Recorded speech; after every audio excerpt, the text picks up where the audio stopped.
Mutekiyo Koso. Bienvenue à tous. Salut à tous. Cette matinée très froide, nous sommes là pour vous réchauffer avec du son. Puis mon écharpe d'ailleurs. Du son japonais, c'est la quatrième. Du son japonais, hein, bizarrement. C'est la quatrième émission en 8 jours. Vous vous rendez compte ? C'est la folie, alors, le staccanovisme. Moi, je me rends compte parce que ce matin, il me dit, tu te rends compte, c'est la quatrième émission en 15 jours. Ah non, chérie, ça fait juste une semaine en fait. Non, oui, mais c'est très rare, hein. Enfin, c'est même une première, exceptionnel, ouais. je pense. Exceptionnel.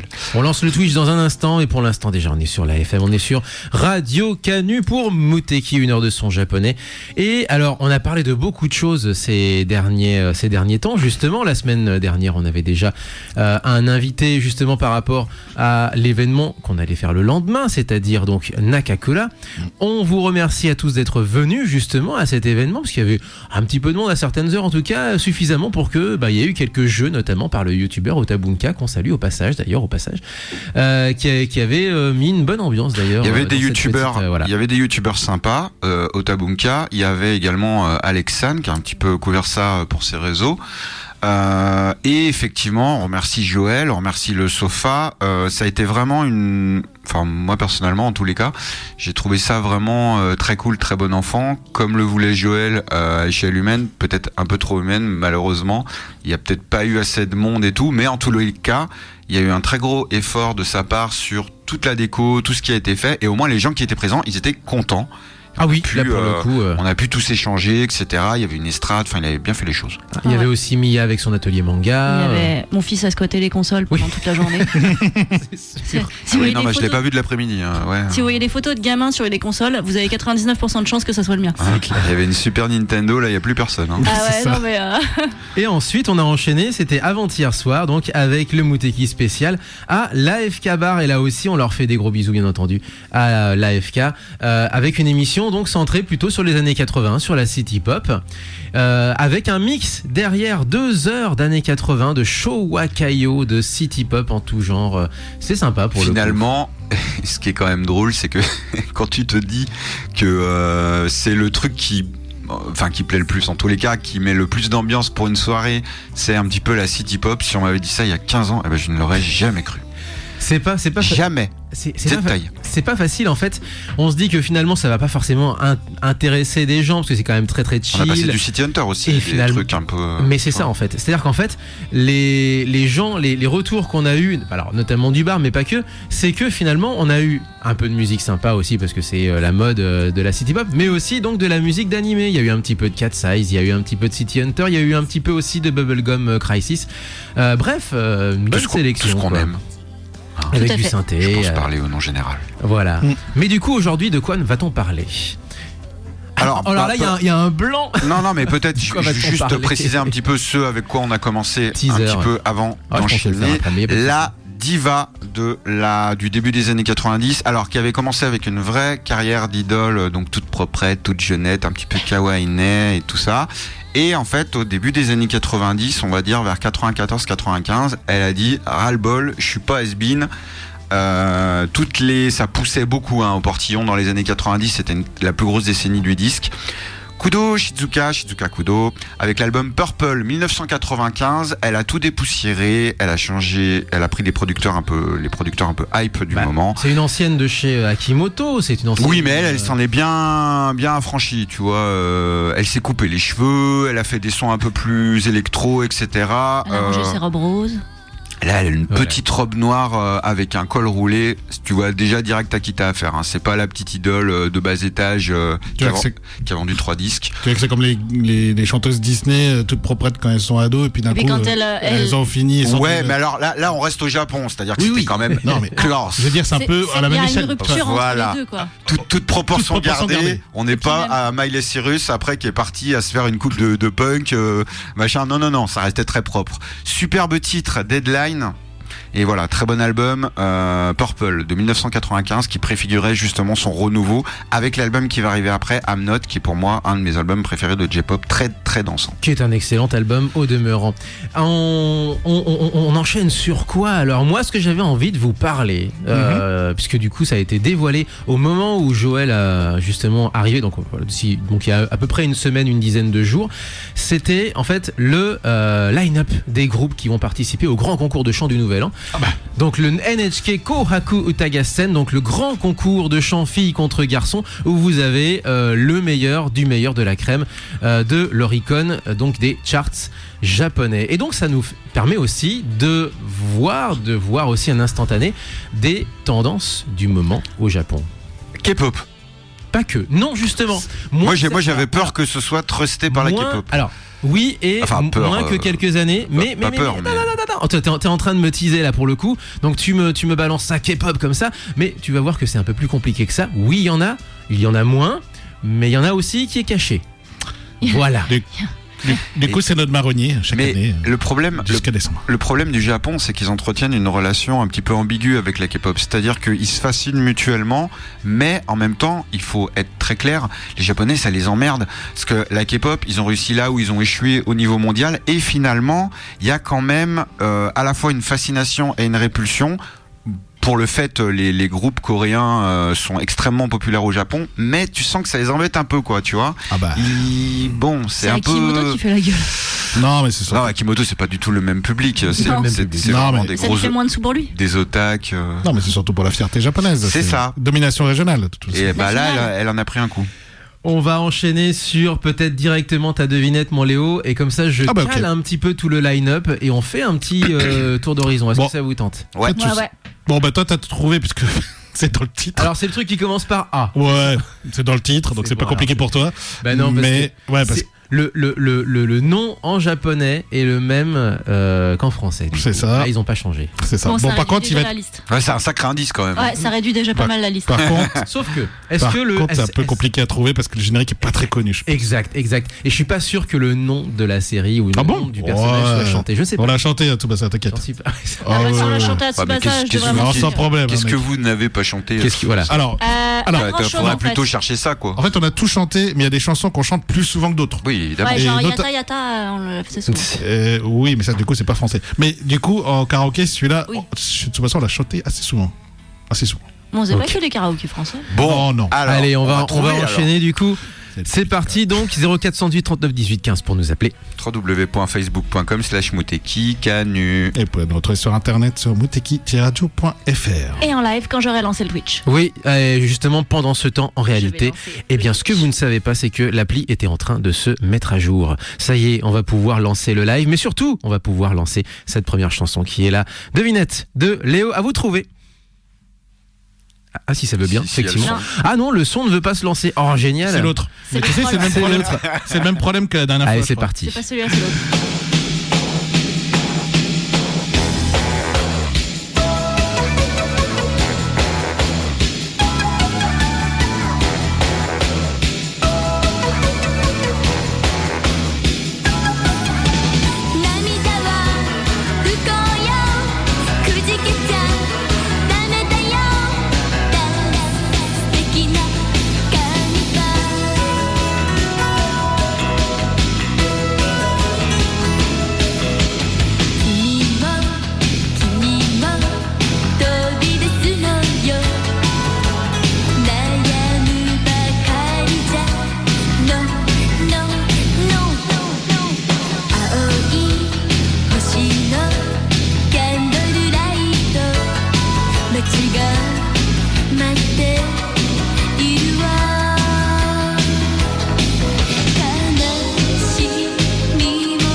Patrick Borg, Christophe Lemoine et Éric Legrand sur Radio Canu, Muteki 102.fm.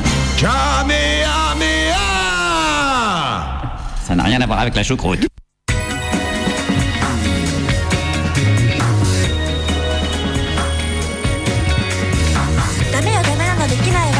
渡れないのよ出島の橋は。私とあなたの間には見えない広い海がある。だってあなたはオランダさん。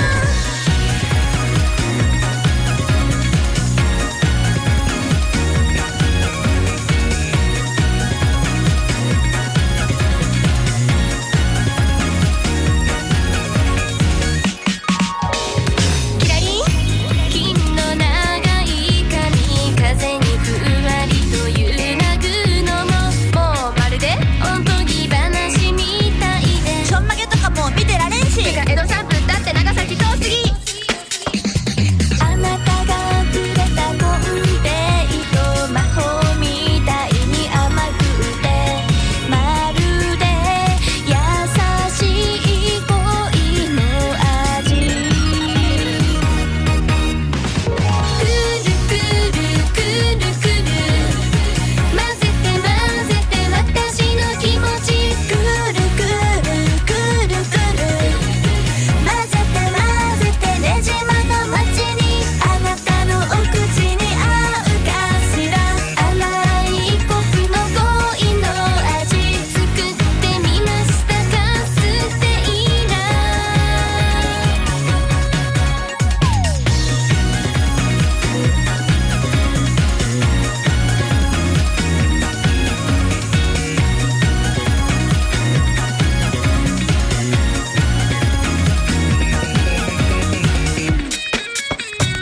すらり長いおみ足が生える異国のお洋服もうまるでおとぎ話みたいでおととぎしなかったかマジ知らんし。てか九州男児とかもう無理。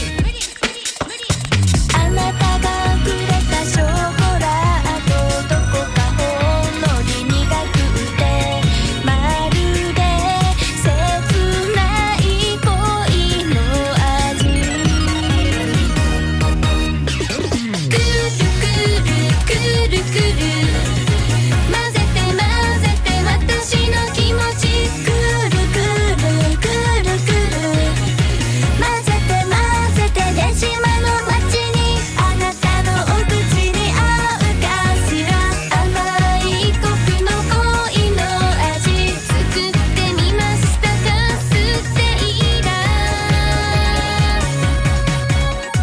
いつかこの髪を下ろしてあなたに似合う人になりたいの。ド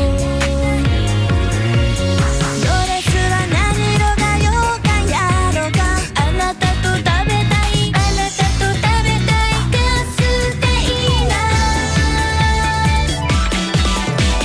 くるくるくるくる混ぜて混ぜて私の気持ちくるくるくるくる混ぜて混ぜてねじまの街にあなたのお口に合うかしら。甘いコクの恋の味作ってみましたかステイラ。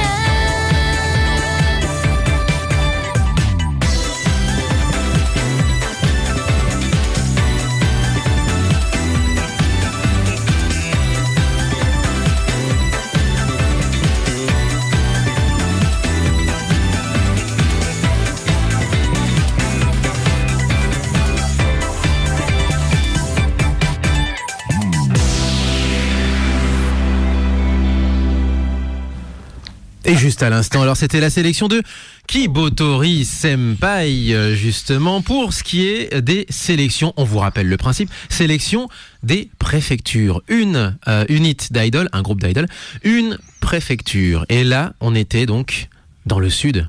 Au soleil. Au soleil, oui, exactement, au soleil. Sur l'île du Sud ou au Sud? Sur l'île du Sud, en plus de ça, à Kyushu.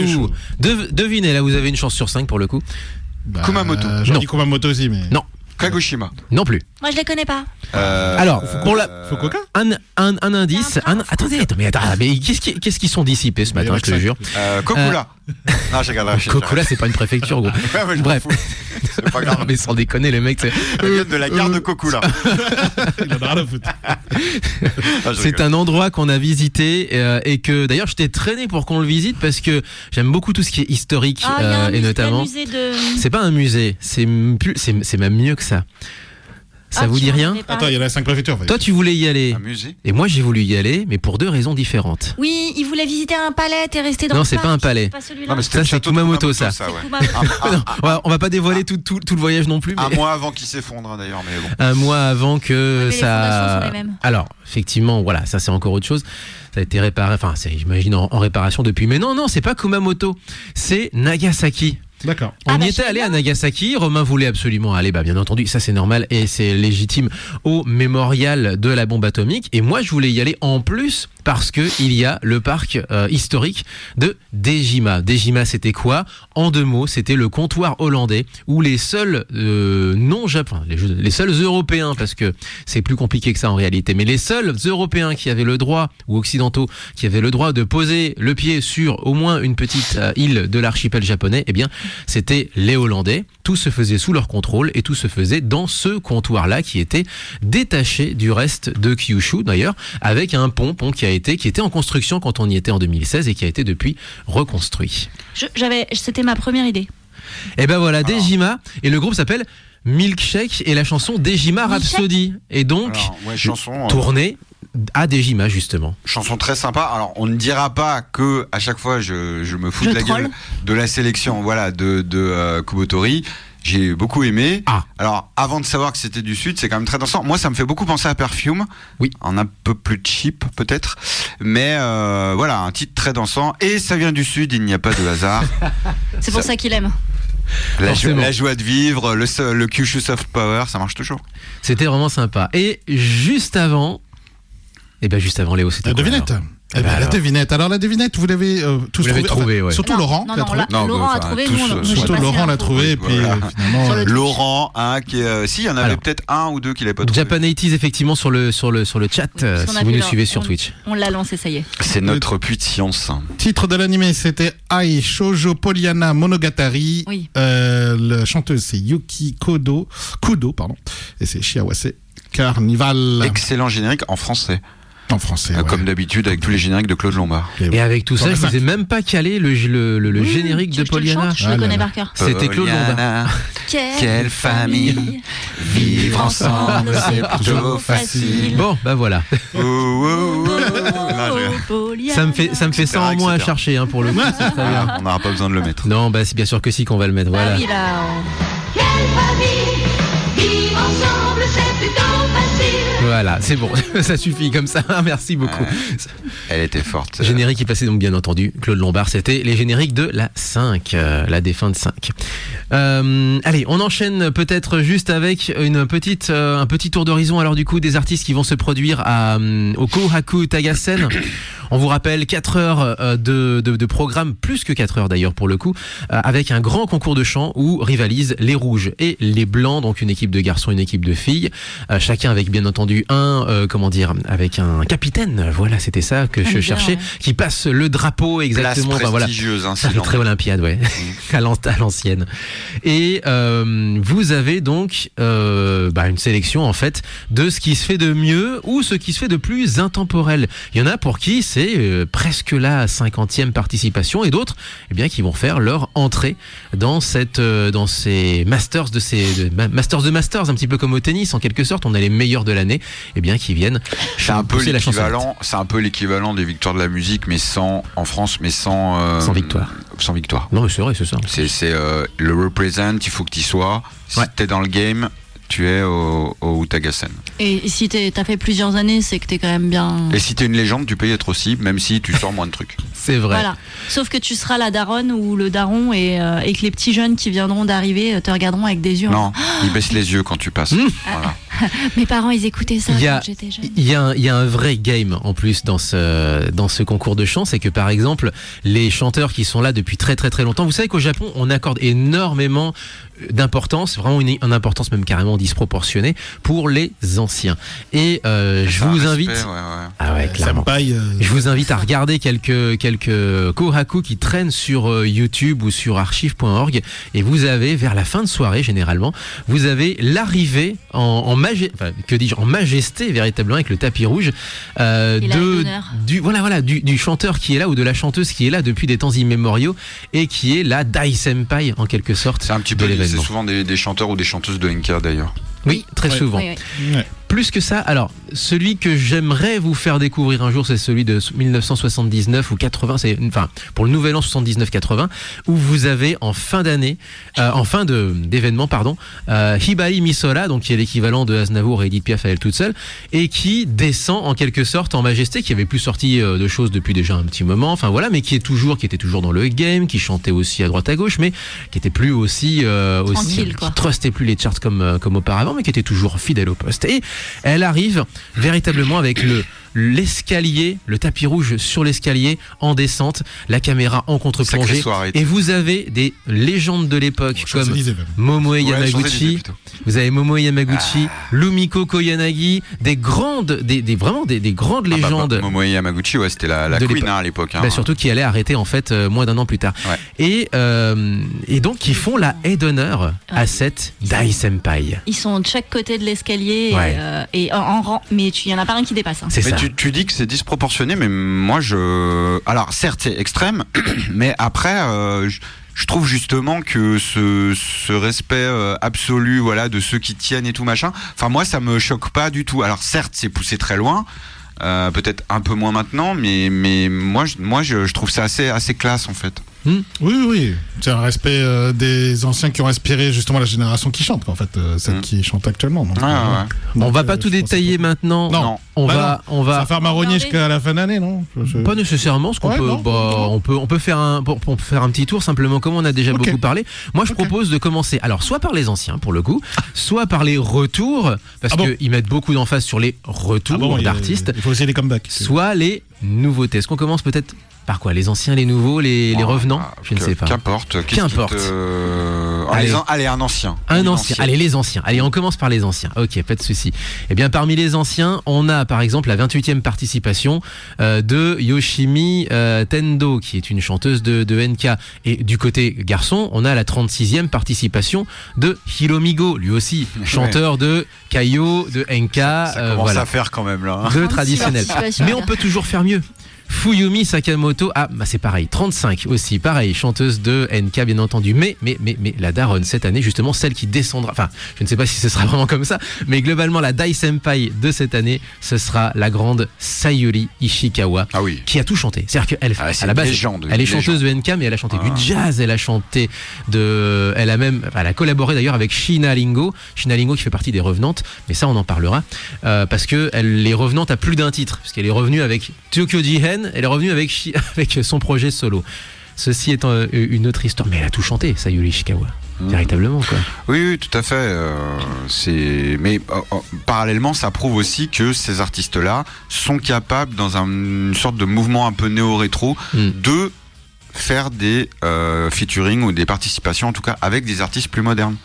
Tu vois là, le côté un petit peu respectueux à l'extrême, il va là aussi. C'est-à-dire que les artistes qui sont encore dans le game, ils peuvent se dire, ok, tu vois, elle a encore des choses à proposer, on peut lui rendre hommage avec une participation, c'est bien aussi. Et puis pour les artistes, ça permet de toucher chacun un autre public aussi. Exactement. Puis, moi je dis au bout de la 35e participation, ça veut dire que ça fait déjà au moins 35 ans que t'es connu, donc ça fait plus de 40 ans que t'as une carrière. Continuer à chanter 40 ans après. Ouais. Chapeau. Et t'arrives et les petits jeunes, ils étaient loin d'être nés quand ça se trouve, c'était petits enfants quoi. Ils pourraient être tes petits enfants. 35 ans de carrière, c'est limite pour certains. C'est respect. Et elle a combien d'années de participation? La 46e donc participation cette année. Même moi, j'étais pas né. Alors, sans aller jusqu'à ces chiffres-là. On était au gramophone ou. Sans aller jusqu'à ces chiffres-là, on a la 14e participation de Yuzu, duo masculin bien connu, pop marrante, plutôt joyeuse. voilà, on jouait surtout à la gratte en fait, vraiment un duo quoi. C'est un peu Souchon-Woolsey quoi en quelque sorte. Pour faire je viens de leur mettre les cheveux, c'est l'horreur. 16e participation de Perfume également, puisqu'on parlait de Perfume justement, et de Masaharu Fukuyama, là aussi grand chanteur de pop de ces 30 dernières années, pareil. Très grand chanteur. Et il y en a qui sont déjà des grands classiques après à peine quelques participations. C'est déjà la 5e participation de Aimion, par exemple, qui, elle, a explosé il y a à peine 5, 6, 7 ans, quelque chose comme ça. Elle a explosé directement et désormais, c'est une grande classique. Gen Hoshino, 9e participation également. Faut déjà le faire, 9 ans de participation, c'est que t'es quand même... t'es pas... disons que le jour où t'es plus invité, c'est qu'il s'est passé un truc, quoi. C'est ça. Ouais, oui. Ou alors tu t'es fait du tout de succès, quoi. Tu t'es fait prendre... Ou alors c'est un choix, tu vois. Tu t'es fait attraper ou alors c'est un choix que tu veux plus participer, mais c'est déjà pas mal, quoi. Parce que participer plus de 4-5 fois, je suis pas sûr qu'il y en a certains qui soient nombreux à le faire, en fait. Alors, tu nous... qui alors? Moi je pensais mettre un bon vieux Sayuri Ishikawa justement. Allez. En duo avec alors pour le coup un duo que j'aime beaucoup. On en a beaucoup je veux dire de chansons de Sayuri Ishikawa, notamment d'ailleurs sur la web radio. Mais aussi, on a tout. On l'a en version NK, on l'a en version duo avec Shinaringo, et on l'a aussi en version duo avec Tokyo Ska Paradise Orchestra, donc une espèce de blues version surmusclée en quelque sorte, et qui est classe, absolument classe. Là c'est les groupes éternels, Tokyo Ska Paradise, Southern All Stars. Complètement. C'est les groupes qui meurent jamais. Et pour ça, cerise sur le gâteau, ils nous font une reprise de la grande Hibari Misora, justement, Makana Taiyo, donc qui était une collaboration à l'époque de Hibari Misora, chanteuse de NK, avec les Blue Comets, qui était le groupe de Twist de l'époque. C'est un peu les forbans japonais. Oui, non, les chaussettes. J'irais plutôt sur les chaussettes noires, honnêtement, parce que les Blue Comets, c'est vraiment des pionniers. Donc on est plus sur les chaussettes noires que sur les forbans, mon garçon.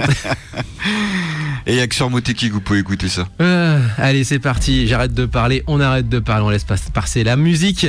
Sayuri Ishikawa avec le Tokyo Ska Paradise Orchestra pour une reprise de Hibari Misora. C'est le combo ultime.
Muteki, l'émission préférée des méchants.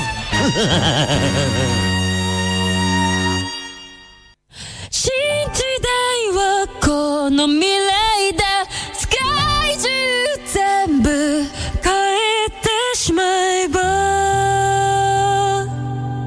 変えてしまえば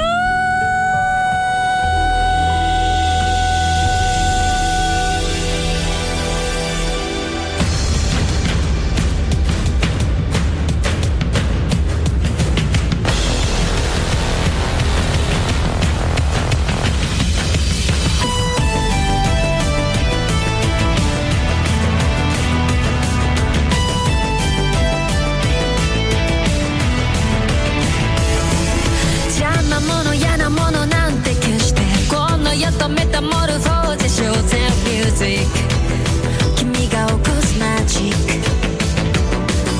目を閉じれば未来が開いていつまでも終わりが来ないようにってこの歌を歌うよ Wanna be リアルゲンギリギリ綱渡りみたいな旋律認めない戻れない忘れた夢の中にさして I want be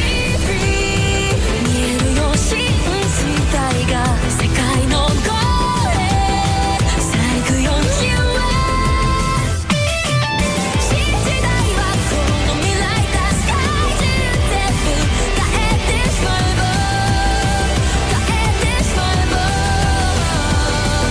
果てしない音楽がもっと飛ばすように夢はないわ君が成した僕を信じて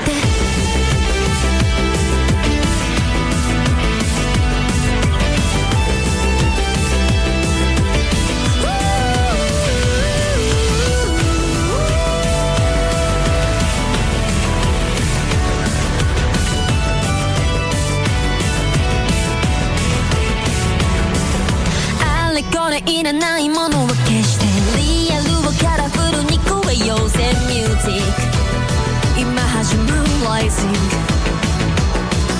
目をつぶりみんな手にけようよ今よりいいものを見せてあげるよこの歌を歌えば You wanna play リアルゲンギリギリ綱渡りみたいな運命認めない戻れない忘れて夢の中にさして I want be free 見えるよ新時代が世界の声咲くようには新時代はこの未来を世界中全部変えてしまえば変えてしまえば果てしない音楽がもっと飛ばすように夢を見せるよ夢を見せるよ新時代だ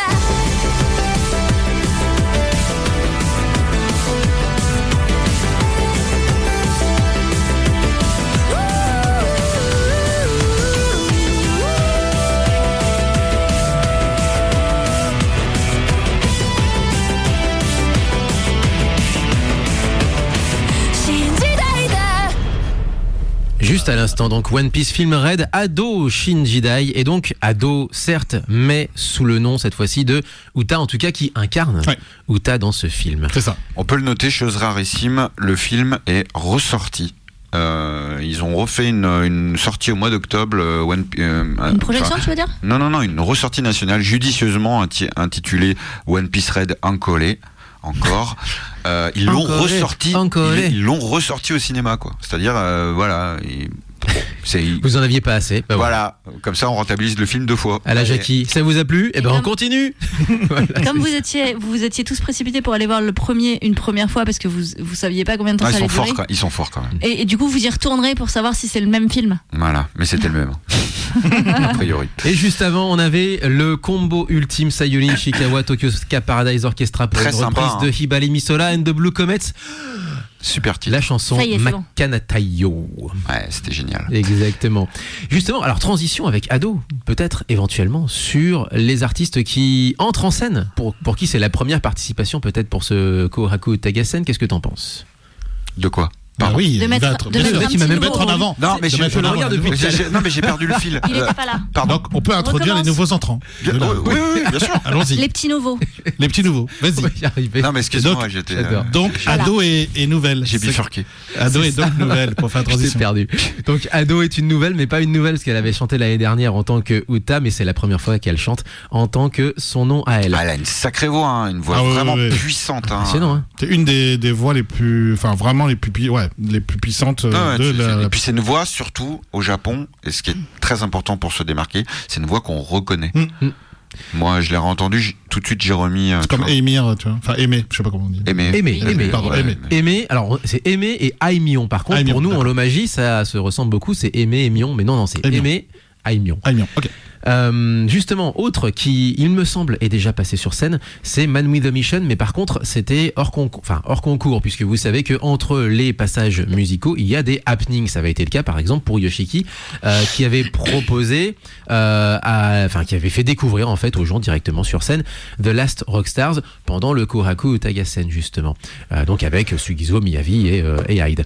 Qu'est-ce qu'on a aussi comme nouveauté? Mrs. Green Apple, pour ceux qui connaissent un petit peu, 17 10 Feet. 10 Feet, c'est quand même bizarre parce que 10 Feet, ça fait quand même plus de 10-15 ans que c'est un groupe de rock qui fait bouger les Japonais, mais visiblement pas assez pour être au Kohaku jusqu'à perdurer. présent. Tatsuya Kitani, qui a le même parcours que par exemple des gens comme Kenshi Yonezu, qui vient en fait du monde du Vocaloid également. Pour les filles, on a aussi on a des premières fois comme Atarashi Gakko, dont j'avais déjà parlé avec Pierre, qui était en ligne il y a un mois de ça, avec qui je disais que la leader de Atarashi Gakko, elle me fait flipper, enfin elle fait peur pour moi. Enfin, voilà. Par contre, sur scène, ça envoie du lourd, effectivement, elles ont une énergie absolument incroyable. On a des premières fois comme par exemple Lan Ito, qui est une ancienne chanteuse des Candies. Les Candies, c'est dans les années 70. Alors là, on est sur glam pop disco. Là, on est sur des groupes qui ont des statuts. Hein. C'est un sacré retour. Les Candies, c'est mythique de chez mythique. C'est énorme. C'est-à-dire que on a donc le retour d'un des membres des Candies, genre 40 ans plus tard. Pareil pour Misamo, mais avec moins d'écart de temps, puisque Misamo est une unit de Twice, formée des 3 japonaises qui tournent autour de la galaxie. Rien ne se perd. Twice. Donc tu vois, tu me dis qu'il y a des Coréens. Oui, il y a des Coréens, mais il y a aussi des Coréens, si tu veux, des Japonais produits par des Coréens. Il y aura par exemple Niziyu, dont c'est la 4e participation. Par contre, coréen, il y a les Seraphim, par exemple, qui est un groupe qui bouge beaucoup. Qui marche bien. Stray Kids également, pour qui c'est la première fois, tiens, bizarre. Aussi, pareil. Peut-être pause musicale encore avant de. Carrément. Alors, parce que je préfère qu'on la passe maintenant, avant de passer aux news rapidement, parce que c'est quand même un titre très sombre, et j'aimerais pas qu'on termine avec ça, parce que j'ai pas envie que les gens. Le samedi matin. Alors dans ce cas-là, petite dernier tour d'horizon dans ce cas-là sur ceux qui font leur retour. On a le retour de Millet, mais Millet en fait elle est revenue plein de fois aussi avec des happenings, avec Vondi par exemple, avec Aimé. On a les Sakurazaka 46, dont c'est la 3e participation, mais c'est pas vrai parce qu'elles sont apparues 4 fois sous le nom de Keyakizaka 46. Voilà. Akimoto, petit malin. petit canaillou. On a Shiina Lingo, avec donc cette fois-ci un projet solo. Elle était déjà venue plusieurs fois avec le groupe Tokyo Incidents, Tokyo Jihen, appelez-le comme vous le sentez pour le coup. Et le retour également du duo star YOASOBI, dont on parlait justement pas plus tard que il y a 2 semaines avec So no Frieren. Exactement. Allez, c'est bon, maintenant on peut y aller. Tour d'horizon rapide mais précis. Oui, clairement. Perfect Blue. Autant vous dire, pas le film à regarder en période de dépression, mais en tous les cas, un des plus grands thrillers psychologiques. Derrière moi. Au-delà de l'animation, c'est aussi fort qu'un Hitchcock, ou voilà. Gros choc de la fin des années 90, de cette fin de siècle des abusés et cyniques. C'était vraiment un titre, un cri de haine limite envers la société de consommation. Tout le monde en prend plein la mouille. Les idoles, le gouvernement, etc., le consumérisme. Le thème de Mima. Si vous n'avez pas vu ce film, nous vous encourageons grandement à le faire à un moment où vous allez bien, si possible à plusieurs, ce qui est quand même assez costaud. Là, vous allez entendre le thème. Voilà, ça vous met dans l'ambiance. Allez, on calme le jeu sur Muteki.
Allez. Je me suis amené un double vinyle lourd que je veux pas abîmer. Putain, on a passé 2 minutes. Bon, vous avez compris l'idée, hein, effectivement. C'est plus que 2 minutes là pour le coup, mais. Mais par contre, la couleur du vinyle contraste beaucoup avec la musique, hein, parce qu'il est bicouleur. Ouais. Il est bigou, il est bleu et rose. Édition audiophile sortie chez Tiger Lab, Perfect Blue, qui a eu une édition très rapide de sa BO il y a une dizaine d'années. Là, il y a quelques thèmes, on va dire les principaux qui sont sélectionnés. Et effectivement, c'est un très bel écrin. Voilà, vous le voyez. Est-ce que vous, alors, ce que vous ne savez pas effectivement avant de passer aux news, c'est que c'est marqué 45 RPM sur l'étiquette, et donc non, il faut le lire en 33 tours visiblement. Ça peut arriver, c'est très rare, mais ça peut arriver. Voilà. Erreur d'impression, exactement. Quelques Satoshi news. Kon, voilà. À la réalisation, évidemment. Exactement. Quelques news éventuellement, Léo, est-ce que tu en as? Je vais très vite, parce que je n'ai pas de temps que ça. Une news, what the fuck, merci Animeland. Le 3 décembre prochain, vous savez que la série live One Piece a un succès monstrueux sur Netflix, tout ça. Il a tout pété et tout. Et ben, il a tellement tout pété que le 3 décembre, One Piece sera mis en avant dans une collaboration au SoFi Stadium de l'équipe de Los Angeles Rams, qui recevront à cette occasion les Cleveland Browns dans un match de football américain. L'un des plus grands stades du monde. Exactement. Outre des apparitions des persos sur les écrans géants, donc moi je veux absolument voir le match. Il y aura donc différents goodies qui seront distribués aux spectateurs, et notamment un collector pour les 10 000 premiers à entrer dans le stade, des clear bags, tote bags. Ça va être l'émeute. Ouais, ça va être. Ouais. Je veux absolument voir ce match, je veux voir les images de ce truc. 2 petites news sport, très vite. La première, on va dire que les Japonais sont ultra bien partis pour les qualifs à la Coupe du Monde 2026, 5-0 face à la Syrie. Et puis, la grosse news sport de cette semaine, c'est bien sûr le tournoi de sumo, mais qui s'est pas encore fini, donc on peut pas encore parler. Et non. Mais il y a bien sûr le championnat professionnel d'Asie, des Asian Professional Championship de baseball. Qui est en fait le championnat espoir des moins de 24 ans. C'est ça, et qui a donc vu la victoire dans un scénario dramatique contre la Corée du Sud. Score final 4-3. Le Japon alors. Hein. Au Japon, oui, pour le Japon, pardon. C'est bien battu. Au Tokyo Dome avec Makoto Kadowaki, qui a mis un tir, enfin un run, il a mis un run en fin de 10e manche, donc vous imaginez, c'était vraiment tout dernier moment.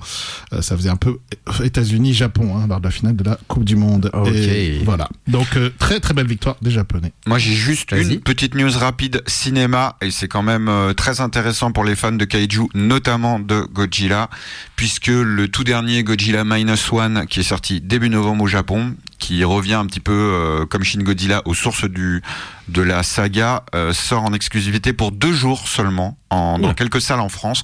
Notamment, il sera visible à Lyon au Pâté les 7 et 8 décembre. Au Pâté. Faut pas le louper alors. Hein. Au Pâté. Wow. Alors, la place est un petit peu chère, c'est en 4X, etc. Mais il y aura pas d'autres sorties cinéma. Donc, si vous le voulez voir, le voir, c'est quand même très proche, un mois après la sortie japonaise, le 7 et le 8 décembre pour les fans de Godzilla.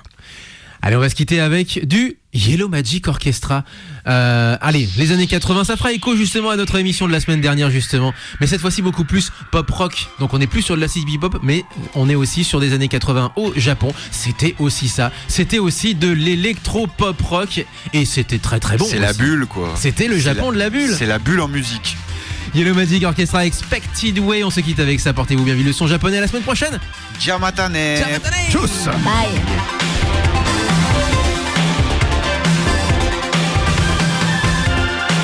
遥かな道を